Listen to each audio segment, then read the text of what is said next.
Welcome to the world of probiotic foods.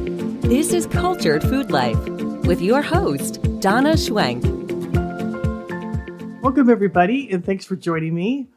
We're going to be talking about June kombucha. And for some of you, this culture is old news. You've heard about it. But for many others, they've probably never heard about it. And June is a cultured food similar to kombucha, but supposedly it's a separate thing. It's its own separate thing is what some people have said. Now, it is brewed with a SCOBY culture that is light in color, and it's usually made with green tea and honey.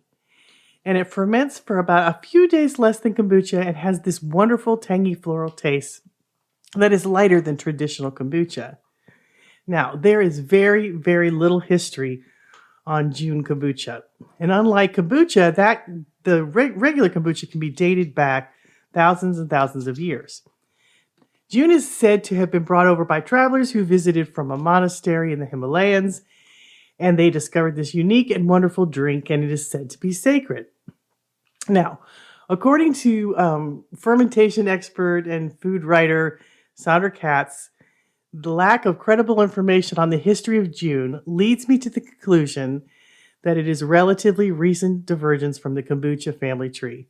Some websites claim that it comes from Tibet, where it has been made for thousands of years, but unfortunately books on Tibetan food and even specialized books on Himalayan ferments contain no mention of it. Whether or not it's 1,000 years old is quite delicious, and that is his statement. Now, this is my personal opinion. And I believe it's probably more likely that what Sandra is saying is true. I can't find any records dating back about June kombucha. And in the past, I haven't really recommended the substitution of honey, and especially raw honey, in place of sugar to make kombucha due to honey's natural antimicrobial qualities. But after months of experimenting, we've made dozens and dozens of healthy batches of June kombucha using just a kombucha SCOBY and a kombucha starter tea. So the thing with honey is, this is really interesting. Honey has properties in it that are antibacterial. And so what it does that to protect the hive. But when you add water to this honey, then those antibacterial qualities go away. And then it's loaded with prebiotics that are good, that feed the kombucha SCOBY and allow it to ferment properly without having those antimicrobial properties that would kill the kombucha SCOBY. So in the very beginning, we tried to ease the SCOBY into making kombucha when we first started doing this. And we used only 1/4 a cup of sugar and 3/4 a cup of honey and increased it every week. But after weeks of making wonderful brews, we just started using honey all the time. And we, kept using our new SCOBYs because every time you make kombucha, you get a new SCOBY. And we made all of our batches using honey, and it turned out fantastic.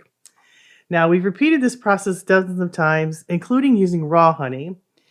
And, it worked every time, and the brew turned out terrific. It has a very different, lighter flavor than regular kombucha. Now, I said before, honey is a prebiotic too, and this feeds the good bacteria and makes it grow, which is a very good thing. So here's what you need to know about June kombucha. You do not need a special culture to make June kombucha. A lot of people sell them, but I'm going to tell you at least what I know. It works great just with the regular kombucha SCOBY. You don't need to go purchase some special SCOBY and tea to make June kombucha. It works really well with the kombucha SCOBY and the kombucha tea as a starter. So now a few notes I want to tell you about. It will produce a very light SCOBY. The SCOBY is going to be lighter in color because you're using green tea and honey. And it's not going to look the same as your regular SCOBY, just a little bit lighter. And that's why some people are trying to sell the June SCOBYs. That's not a bad thing, but you don't really need to do that. You don't need to buy a special SCOBY, but it will turn lighter in color. Now, it's said to produce better at cooler temperatures, although I haven't found that to be the case. But again, we were using a traditional kombucha SCOBY. So I have tasted both authentic June and my own honey June kombucha, and I couldn't tell any difference at all. The June honey kombucha seems to produce more yeast sediment. You know how you get that stuff in your kombucha tea, and you get stringy things and sediments at the bottom. And we have seen more of that in the June kombucha. So don't be concerned if you see more sediment at the bottom of your brew. That just seems to be part of the process of fermentation when you're using honey. Now, does June have more alcohol? It is said that June can have up to 2% alcohol in the first ferment. However, we do know a kombucha brewer who started a wonderful kombucha bar in Tustin, California. And she makes authentic June and has had it as well as regular kombucha tested in her lab. And she didn't see any difference in the alcohol content. She finds her June brew to be very, very low in alcoholic content, just like kombucha. But you would have to personally test your own to be 100% sure. So just keep that in mind. A lot of people make a lot of statements about a lot of things and they don't really know. So, I kind of like, she tested hers. It's exactly the same thing that I do with mine. And a lot of people state that kombucha has alcohol. It has as much as orange juice. So that depends on whether you're second fermenting it, how much juice you're using. And I have a whole article. I'm going to link that description to that article on the link below so you can read about that. There was a lot of testing done on it, even by some government officials, and it's really interesting. And then you can rest assured that a lot of people mistake the types of acids that are in kombucha for alcohol, and it's just a byproduct of the sediment that increases some of the the sediment at the bottom of the thing, and people mistakenly think that that's alcohol. But I'll link that so you can read more about that. So do not second ferment your June kombucha. It's very sweet.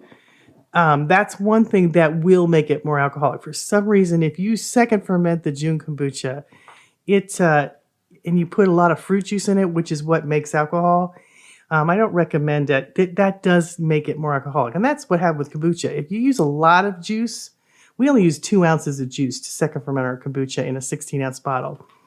But if you do second ferment your June kombucha, it does tend to really make it very, very sweet and have much more sugar content and slightly more alcohol content, which isn't a lot, but it's better to not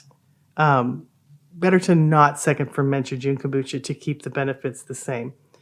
So it carbonates. It's lovely all by itself, just the first batch, the first brew.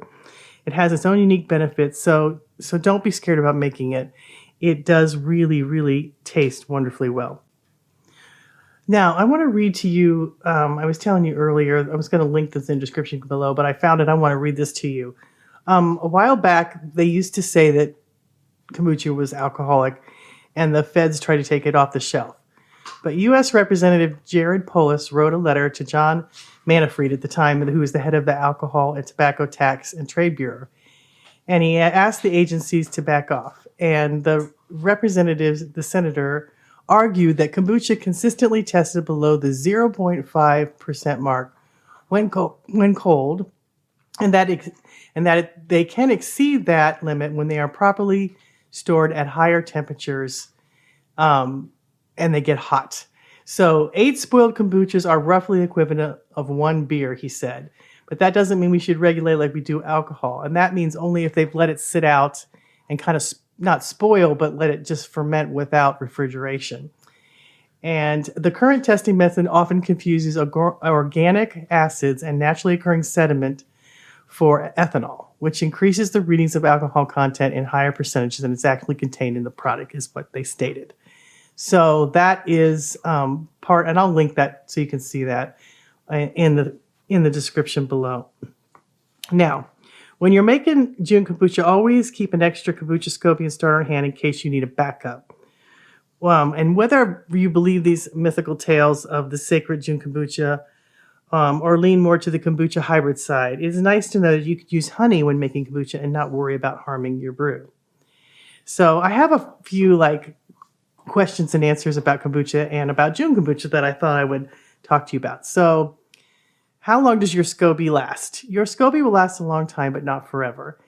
If it starts to turn dark or starts to develop mold or it stops culturing your tea, it's time to toss it, and it's always best to use the newest SCOBY that you just got on your batch, because you get a new SCOBY every time you make it to make your next batch. That's the best way to make kombucha, whether it's June kombucha or the other.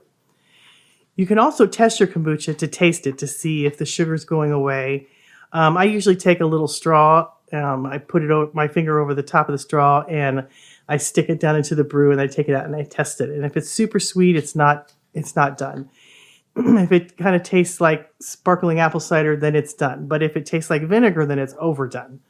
So, and don't throw it out, because you can always use that to make another batch, which will brew faster if it's overdone. Now, when you want to store your SCOBY, you should store your SCOBY with enough liquid to cover it in a glass jar, preferably on the counter. Don't store it in the fridge. They don't do very well. They don't like being stored in the refrigerator. And that will last many, many months on your counter. Put a lid on it. If your SCOBY sinks to the bottom, don't worry about it. That's okay. That's normal. And lots of times it'll come back up and float, and sometimes it doesn't. It doesn't make any difference. It won't affect the brew, because you're going to get a new SCOBY on top of your tea. Now, if your SCOBY is still sweet, or if your kombucha is still sweet, not your SCOBY. If your kombucha is still sweet, your house is probably on the cooler side, and it's taking longer to ferment. So just leave it. It'll keep going. You can get a brew belt, or we have little heating pads we put around that we sell that you can put around your jar to keep it at a consistent temperature.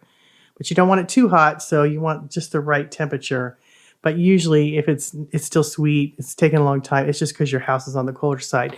Kombucha likes about 75 to 80 degrees is what it likes. And that's how it brews consistently. I have day-by-day pictures of kombucha brewing, and I'll link that in the description below. You'll see I have 8 days with kombucha, so you can see what it looks like. And if there's some weird stringy brown things in your kombucha, that's okay. It's just part of the process of fermentation. It's a byproduct of the good yeast eating out the sugar out of your tea. It looks kind of scary, but it's a good sign that your brew is fermenting properly, so it's a good thing. And when you see that clear film that's forming on the top of your jar, don't be alarmed. That's the new SCOBY forming. Sometimes it looks like little dots. It will grow to the diameter of your jar. If you have a wider jar, you're going to get the one the size of your jar. I don't care how big your jar is. Whatever the opening is at the top of your jar, you're going to get a SCOBY that size.